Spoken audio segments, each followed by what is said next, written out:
patrolling to contain the conflict. Government is playing it down, but hostilities are spreading. Still isolated, but Renamo's reach and stamina have come as a surprise to many. Throughout much of last year, the military spent its time fighting a low-level insurgency further north in Sofala province. But since last Tuesday, Renamo fighters suddenly turned up at a site hundreds of kilometres south in a completely different province, and the army deployed very quickly to repel them. Its fighters are now hiding inland from Inhambane, a tourist mecca itself still unaffected.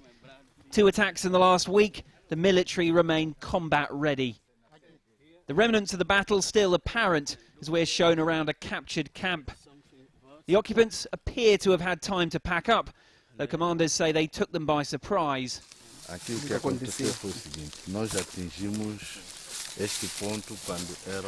They will not come back to this place, he tells us, be sure of that. But the pattern so far is that Renamo does return repeatedly, with hit-and-run tactics that authorities are struggling to shut down.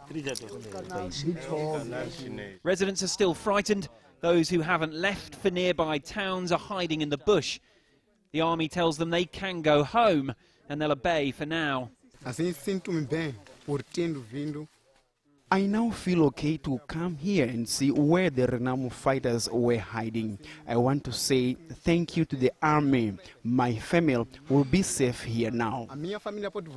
Did you see Renamo's fighters, we ask him. On my own I didn't see them, he says. I only heard them. They're given their chance, led from a tent under guard, 2 men captured after the battle. One man calling himself Mr. Feliciano, his plea not guilty. He was a Renamo fighter, he says, but not now. He claims he was here to see his nephew. Flanked by an unnamed general he's called a liar. And then publicly interrogated further. Who brought the Renamo fighters to this area, he's asked. You brought them. And residents say they recognise this face as that of a senior Renamo commander. A small gain, but reports of a lack of fit men amongst those fleeing suggests a rebel drive to recruit.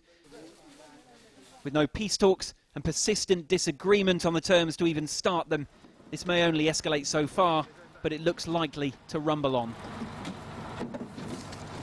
Henderson, CCTV in Mozambique's Inhambane province.